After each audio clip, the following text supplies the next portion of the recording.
Olá, que Deus abençoe a todos no nome do Senhor Jesus Cristo. Nós vamos agora continuar o estudo bíblico do Evangelho de João, tá? Então vocês podem abrir a Bíblia, a Palavra de Deus, as Sagradas Escrituras, no Evangelho de João, capítulo 12, e vamos ler juntos, versículo por versículo, e meditando e com essa fé de que o Espírito Santo vai falar com a gente, vai nos fortalecer, vai nos abençoar neste momento, tá bom?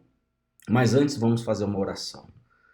Senhor, nosso Deus e nosso Pai, querido e amado, em o nome do Senhor Jesus Cristo, nós te adoramos, te glorificamos e te exaltamos e te pedimos, meu Deus, perdoa os nossos pecados, as nossas falhas, os nossos erros, e venha nos lavar, nos limpar, nos purificar, meu Senhor.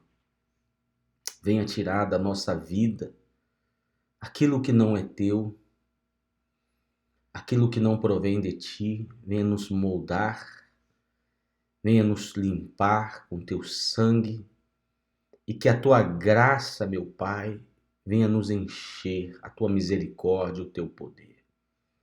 Meu Senhor Jesus, receba toda a honra e glória, porque só o Senhor é Deus, o Criador do universo.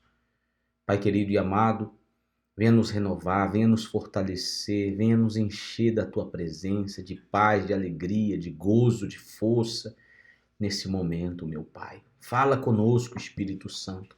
Ilumina os nossos pensamentos, dá-nos um entendimento correto da tua palavra, Senhor. E que essa palavra venha produzir frutos nas nossas vidas, meu Pai. Espírito Santo, então toma tudo nas tuas mãos. É o que te pedimos em nome do Pai, do Filho e do Espírito Santo. Amém. Graças a Deus. Muito bem. Então vamos começar aqui. João capítulo 12, versículo 1. Diz assim: 6 dias antes da Páscoa. 6 dias antes da Páscoa. Provavelmente num sábado, né? Jesus foi para Betânia, onde estava Lázaro, a quem ele tinha ressuscitado dentre os mortos. Prepararam-lhe ali uma ceia. Marta servia. Marta era irmã de Lázaro, né? Irmã de Maria, os três eram irmãos, não? E Jesus estava ali para compartilhar com eles. E Lázaro era um dos que estavam à mesa com Jesus. Imagina aquela cena, né? Lázaro tinha morto, 4 dias, todos foram no funeral dele, né? Todos viram ele morto. E quando Jesus o ressuscitou, ele cheirava mal, né? O corpo já cheirava mal. Ou seja, foi um milagre extraordinário. E de repente, ele estava ali, comendo como se nada. Ou seja, um milagre extraordinário vivo diante de todos, né? Então, uma prova incontestável de que Jesus é Deus. De que Jesus é Deus. Estava ali, diante dos olhos deles. Não tem como não crer, não é verdade? Então, ele estava ali, Marta servindo, Lázaro à mesa com Jesus. Então, Maria, que era também irmã de Lázaro e de Marta, pegando um frasco de perfume de nardo puro, muito precioso, ungiu os pés de Jesus e os enxugou com os seus cabelos. E toda a casa se encheu com o cheiro do perfume. Esse perfume, esse frasco, acreditamos que era um frasco mais ou menos de 400 mililitros aproximadamente. Era tipo um óleo extraído, né? de uma árvore preciosa, o nardo puro, e uma especiaria, um perfume raro, um perfume caríssimo, avaliado em 300 denários aproximadamente. O denário era a moeda oficial naquele momento. Para que você entenda quanto valia esse perfume, né? Um denário equivalia a um dia de trabalho, ou seja, a pessoa trabalhava um dia para ganhar um denário. Se o perfume valia 300 denários, então as pessoas tinham que trabalhar 300 dias, ou seja, um ano, porque você vai tirar aí os dias festivos, né, os feriados, se tirava praticamente um ano para comprar um frasco de perfume. Você tinha que trabalhar sem gastar nada do dinheiro, um ano, uma pessoa, vamos dizer assim, pobre, né, um salário mínimo, para comprar aquele perfume. E geralmente as moças usavam esse perfume para o dia do casamento. E era algo que era um investimento, né? Guardava aquele dinheiro toda a vida para comprar aquele perfume. Mas Maria pegou aquele perfume e foi aos pés de Jesus e ungiu com aquele perfume os pés de Jesus Cristo e enxugou com os seus cabelos. Enxugou com os seus cabelos. Ali foi uma prova de amor, né? Mas não um amor de um homem para com a mulher, um amor carnal, não, um amor espiritual, um amor de uma filha para com o pai, um amor para com Deus, que é o maior amor, né? O amor de Deus para conosco é o maior amor que existe, mais do que o amor de um pai para um filho, de um filho para um pai, entre um homem e uma mulher, né? É o amor de Deus. A Bíblia fala que Deus amou ao mundo de tal maneira que deu o seu Filho unigênito, único Filho, para que todo aquele que nele crê não pereça, mas tenha a vida eterna. Então o amor de Deus é o mais grandioso, porque mesmo sendo pecadores falhos, Ele nos escolheu, nos amou, nos predestinou, nos salvou, nos purificou e nos tem o galardão da vida eterna, né? Então, não tem como não amar um Deus desse, que faz tudo por nós, que fez tudo por nós. Então, temos que ser gratos a Ele por toda a eternidade, servi-lo por toda a eternidade, de todo o coração, com todas as forças. Então, esse amor que a gente agora sente por Deus, antes não sentíamos, porque não o conhecíamos. E somente quem conhece a Jesus, quem tem um encontro real, verdadeiro com Jesus, pode entender como é esse amor. Um amor que coloca Ele em primeiro lugar. Um amor de adoração, de glorificação, de exaltação. Um amor que é capaz de a pessoa sacrificar tudo por Ele, a própria vida, né? E foi isso que Maria fez. Aquele perfume ali estava expressando, aquele ato dela estava expressando o amor que ela tinha por Jesus, a humildade, né? Ela se colocou ali como serva, porque somente os servos, os escravos, né? Que naquela época existiam os escravos, as pessoas mais pequenas, era que lavava os pés das outras pessoas, né? E enxugava, e ela enxugou com os cabelos, ou seja, se humilhando ainda mais. Se humilhando ainda mais, se colocando mais abaixo, se colocando como a última, colocando toda a sua vida à disposição dele. E é isso que nós temos que fazer também, colocar toda a nossa vida, todo o nosso coração, todo o nosso ser à disposição dele. Ser escravos dele, por amor, não por obrigação, mas por amor. E essa palavra escravo é a palavra mais adequada porque ele nos comprou. Assim como antigamente os escravos eram comprados, Jesus nos comprou porque estávamos perdidos, condenados ao inferno eterno, e ele foi na cruz e pagou o preço, e nos comprou e nos resgatou. Então, o que somos? Somos escravos de Jesus, literalmente, e por toda a eternidade, mas não escravos obrigados, subjugados, humilhados, maltratados, não, mas escravos tratados como filhos.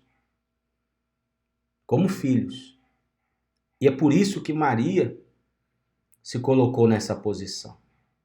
Ninguém obrigou ela a fazer isso, ela não tinha necessidade, mas ela fez porque se colocou como uma escrava, como uma serva do Senhor Jesus. É isso que significa essa atitude de Maria nesse momento, né? A qual aquele cheiro invadiu toda a casa, ficou notório, né? O que ela fez.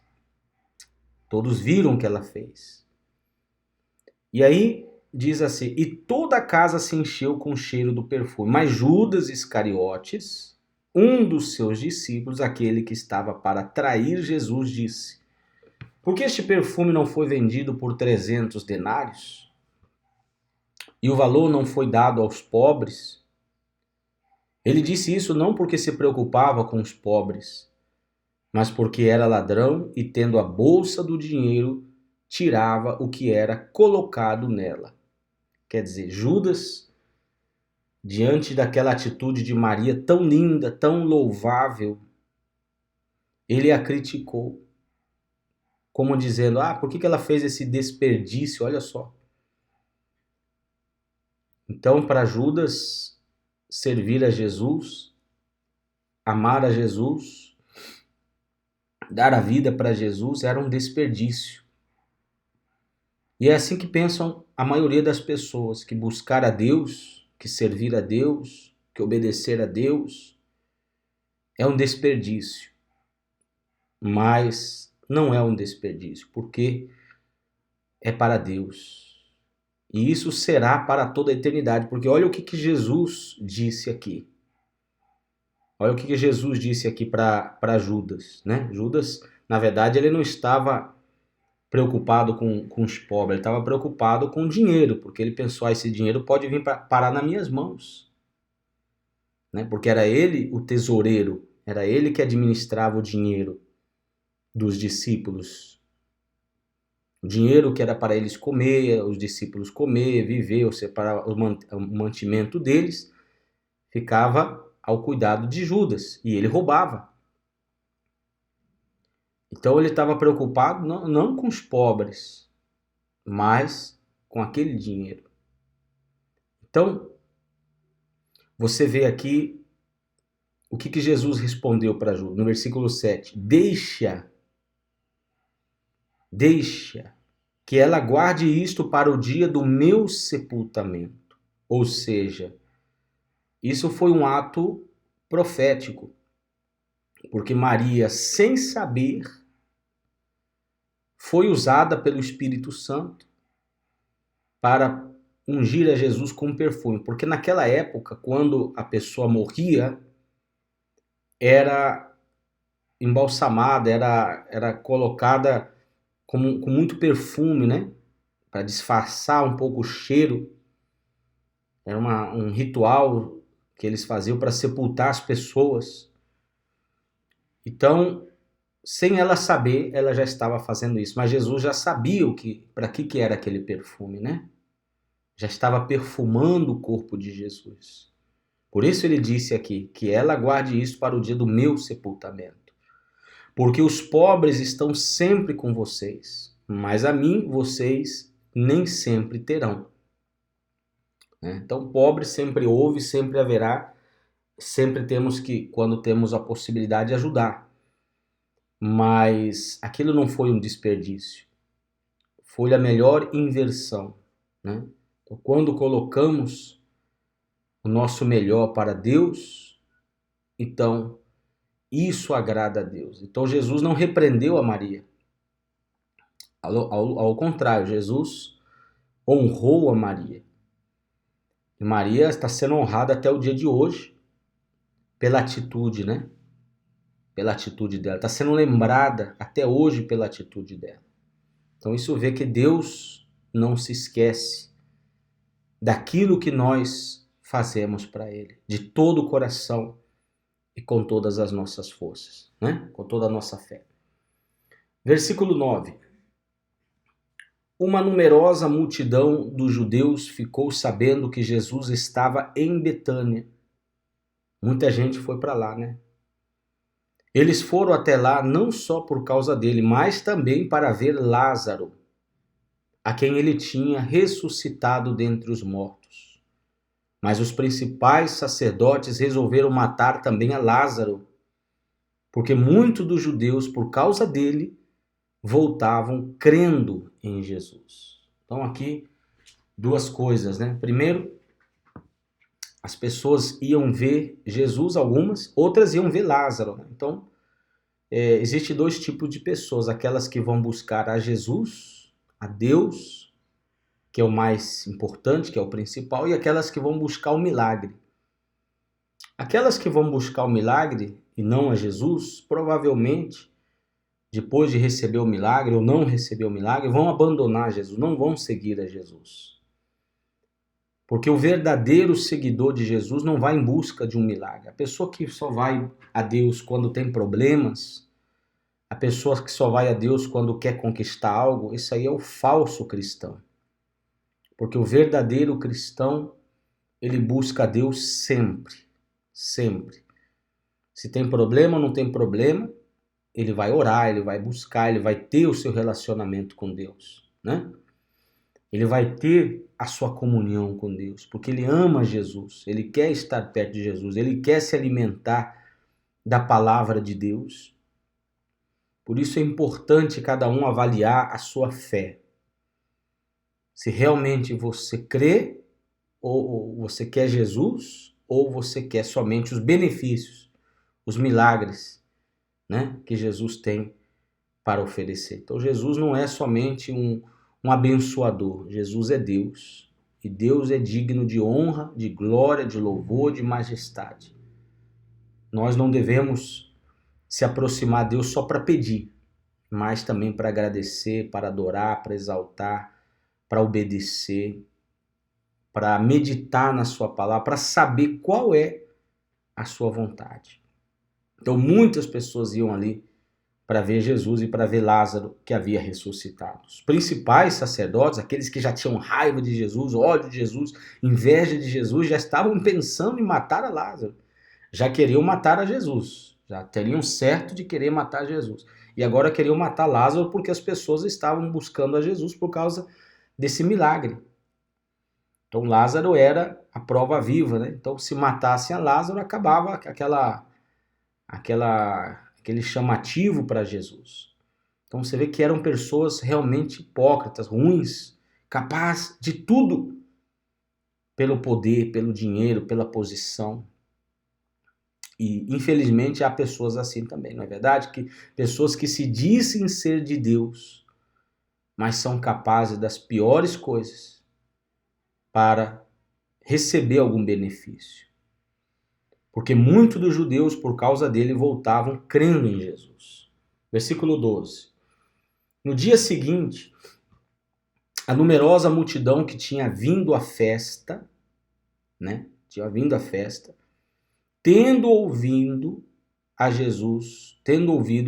que Jesus estava a caminho de Jerusalém, pegou ramos de palmeiras e saiu ao encontro dele, clamando. Quer dizer, no dia seguinte, provavelmente no domingo, não é verdade? No domingo. Então, muitas pessoas estavam ali em Jerusalém, que era a festa, né, da Páscoa, e as pessoas pegavam ramos de palmeiras. Para quê? Para que elas pegavam ramos? Era costume esperar o rei com os ramos nas mãos, né? Então elas já estavam considerando Jesus como rei, como Messias, como Salvador. Por isso elas pegaram ramos e saíram ao encontro dele, clamando assim, Hosana, né? Hosana significa aquele que salva, aquele que salva, aquele que vem para salvar. Hosana, bendito o que vem em nome do Senhor, o que é rei de Israel. Então, essas pessoas foram adorar a Jesus, foram glorificar a Jesus ali naquele momento. E Jesus, tendo conseguido um jumentinho, montou, segundo está escrito: não tema, filha de Sião, eis que o seu rei está vindo, montado num filho de jumenta. Então tudo isso foi para se cumprir a escritura. Jesus, ele cumpriu todos os requisitos para o Messias. Fez milagres, falou o que nunca ninguém fez. Cada versículo, cada palavra do Antigo Testamento, de Gênesis a Malaquias, Jesus cumpriu todos os requisitos. Ou seja, era incontestável que ele realmente era o Filho de Deus, o Messias, o Senhor, o Salvador. Porque em cada detalhe que vemos aqui, quando as pessoas saíam com as ramas, a própria música, né, que elas cantavam ali, que era um salmo, cantavam Hosana, bendito que vem em nome do Senhor, o que é rei de Israel, ou seja, um salmo messiânico, um salmo profético que era cantado, que seria cantado para o Messias. E todos estavam cantando essa música, né? Esse hino, quando Jesus entrou. E Jesus, tendo conseguido o jumentinho, montou segundo está escrito. Você vê que o cuidado que ele tinha, ele não foi e montou num cavalo branco. Não, ele montou num jumentinho, porque ele tinha que cumprir a escritura. Ele tinha que... tudo aquilo que os profetas falaram que ia acontecer, Jesus cumpriu, ou seja, comprovando a palavra dos profetas, que eram verdadeiramente profetas, e mostrando que ele realmente era aquele que os profetas haviam anunciado. Então Jesus montou, como está escrito, né, no versículo 15, não tema, filha de Sião, eis que o rei, o seu rei, está vindo, montado num filho de jumento. Isso é todas as provas. E ainda assim, os fariseus, como que ignoraram totalmente a palavra de Deus e se deixaram levar pelos seus próprios pensamentos. Por isso é importantíssimo nós estarmos diariamente meditando na palavra, porque quando estamos com os nossos olhos na Bíblia, nas Sagradas Escrituras, porque tudo ali está revelado, tudo está escrito na Bíblia, o passado, o presente e o futuro. Tudo o que aconteceu, o que está acontecendo e o que vai acontecer. Então, quando nós estamos diariamente na Bíblia, na Palavra de Deus, meditando, estudando, esquadrinhando, então recebemos uma paz, uma alegria, porque Ele nos dá sabedoria, Ele nos dá conhecimento, Ele nos dá visão, inteligências, né? E nos faz entender. Então sabemos como proceder, sabemos o que esperar. Por isso não temos medo de nada, não andamos ansiosos, preocupados, desesperados, porque sabemos o que está acontecendo e o que vai acontecer. Agora, aqueles que não esquadrinham as Sagradas Escrituras, vivem com medo, vivem ansiosos, vivem nervosos, vivem preocupados, vivem desesperados, vivem tristes, vivem com depressão, pensam no suicídio, vivem uma vida fracassada, derrotada. Por quê? Porque não são guiadas pela palavra de Deus, são guiadas pelas emoções, são guiadas pelas pessoas, são guiadas pelo diabo, são guiadas pelo mundo, são guiadas pela sociedade. Por isso que elas vivem dessa maneira. Mas você vê que tudo que está escrito na Bíblia tem se cumprido e vai se cumprir.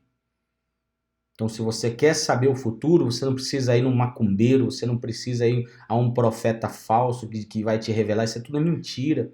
Esses falsos profetas usados por Satanás. Se você quer saber, então leia a Bíblia. Toda a verdade, toda a profecia está na Bíblia. Se alguém vem falando outra coisa que não está na Bíblia, é um falso profeta. é um mentiroso, é um estafador, é um estelionatário. Então fuja desse tipo de pessoas que dizem assim, eu sou profeta e Deus me revelou isso, Deus me revelou aquilo. Fuja dessas pessoas, fuja, porque são falsos profetas. Porque não existe revelações novas, profetas nos dias atuais. Toda a profecia já está selada, fechada na palavra de Deus. Então, tome muito cuidado, não se deixe enganar por falsos mestres, falsos pastores, falsos apóstolos, falsos bispos. Por isso você tem que ler a Bíblia, esquadrinhar a palavra de Deus, conhecer, para que você não se deixe enganar. E comparar o que aquele fulano fala com a palavra de Deus, porque se ele está falando algo contrário à palavra, você tem que ignorar. Porque a palavra do verdadeiro pastor tem que estar 100% de acordo com as escrituras. Tá bom? Então, fique atento. No versículo 16 diz, seus discípulos a princípio não compreenderam isso. Mas quando Jesus foi glorificado, ou seja, quando ele ressuscitou, né? Quando é que Jesus foi glorificado? Quando ele ressuscitou. Naquele momento, os discípulos não estavam entendendo nada daquela cena, aquela situação. Mas depois que ele ressuscitou, a ficha foi caindo, né? Então, às vezes, nós não entendemos tudo. Há muitas coisas na Bíblia que ainda nós não entendemos. Há muitas coisas que acontecem que nós não entendemos, mas temos que seguir firmes na fé em Jesus. Como aconteceu aqui com os discípulos. Aquele dia eles não entenderam o que estava acontecendo. Hoje nós entendemos, porque está tudo escrito já, mas naquele momento não estava tudo escrito, não estava tudo revelado, eram acontecimentos recentes, eles não estavam meio perdidos, né? Mas depois, de um tempo depois, quando outra peça do quebra-cabeças foi como uma peça, cada dia vai se encaixando uma peça nova, e aí vai formando a imagem, não é verdade? Você já viu como é o quebra-cabeça, né? Tem um montão de peças, você não enxerga nada, você não vê nada. Mas quando você vai colocando uma peça na outra, vai se encaixando, você vai vendo, ao final vai formar uma imagem perfeita. Assim é a palavra de Deus. Por isso que você tem que ler toda a Bíblia. Não só um livro da Bíblia. Não só um versículo da Bíblia. Você tem que ler toda a Bíblia. Porque um versículo se encaixa no outro versículo.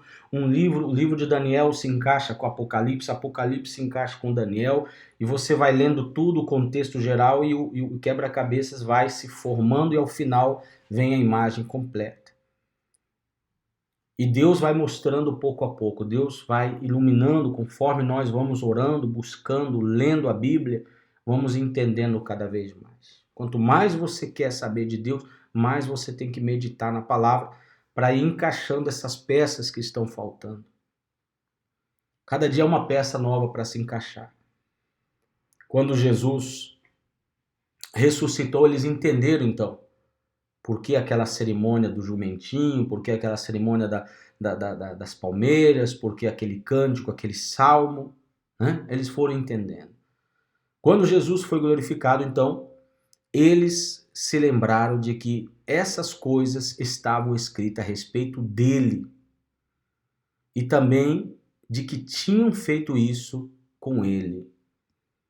A multidão que estava com Jesus quando ele chamou Lázaro do túmulo e o levantou dentre os mortos, dava testemunho.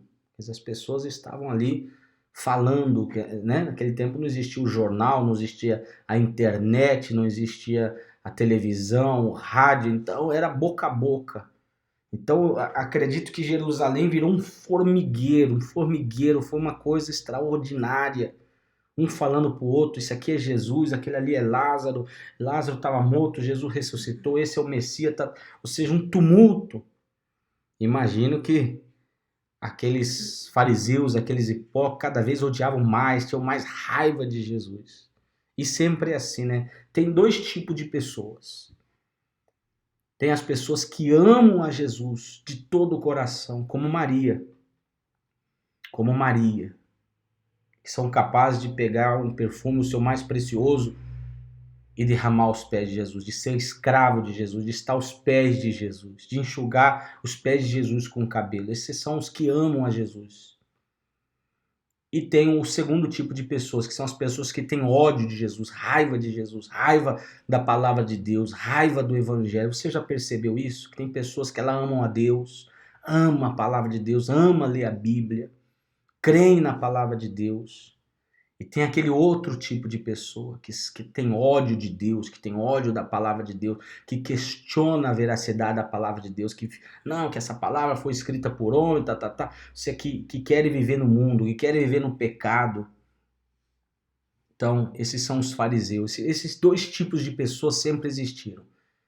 Então, naquele dia ali tinha gente adorando a Jesus, gente falando Rei dos Reis, Senhor dos Senhores. Mas tinha os fariseus que estavam tramando, nós temos que matar esse homem, nós temos que matar a Lázaro, nós temos que acabar com isso. Tem pessoas que tramam, né? Tem raiva. Então, que tipo de pessoa é você? Que tipo de pessoa você é? Analise isso também, é muito importante, tá bom? E aí diz assim, vamos ver aqui onde eu parei. Versículo 17, a multidão que estava com Jesus quando ele chamou Lázaro do túmulo e o levantou dentre os mortos, dava testemunho. Por causa disso também, a multidão saiu ao encontro de Jesus, pois ouviu que ele tinha feito esse sinal. Então os fariseus disseram entre si, vocês podem ver que não estão conseguindo nada. Eis que o mundo vai atrás dele. O mundo vai atrás dele. Quer dizer, a multidão, todo mundo estava indo atrás de Jesus. Isso gerou o ódio ainda mais forte, né? Então não adianta você ver, mataram Jesus e ele ressuscitou, ele é Deus. Não tem como você esconder, não tem como você questionar, não tem como acabar com isso. Há séculos que o diabo e os seus filhos vêm tentando acabar com o cristianismo, com a palavra de Deus, né? Mas é impossível, porque Deus é Deus, Ele tem a última palavra, Ele é o Todo-Poderoso, Ele tem tudo sob controle. Então, você deve escolher de que lado você quer ficar, do lado daqueles que amam a Jesus ou do lado daqueles que criticam, do lado daqueles que têm ódio de Jesus. Se você vai para o lado de Jesus, você tem a vida eterna, você é um vencedor.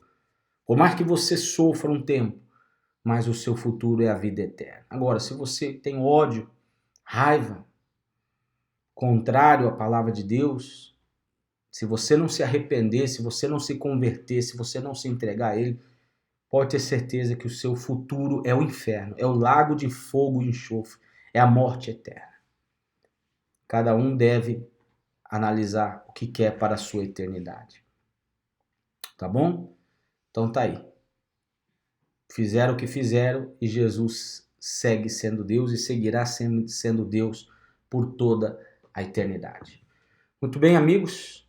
Então vamos ficando por aqui com esse vídeo e vamos fazer o seguinte, compartilhe esse vídeo com seus amigos, seus familiares, para que eles também tenham conhecimento da palavra de Deus. Pega o link aí, manda por WhatsApp, enfim.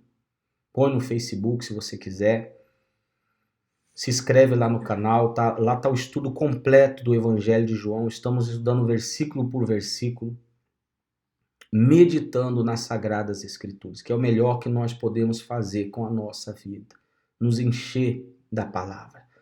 Quando nos enchemos da palavra, nos enchemos do Espírito Santo. Esse é o verdadeiro preenchimento do Espírito Santo. Não é cair no chão, não é ficar rindo que nem um doido, rolando que nem um doido, pulando igual um doido, não. Isso aí não é se encher do Espírito, isso aí é heresia, isso aí é mentira.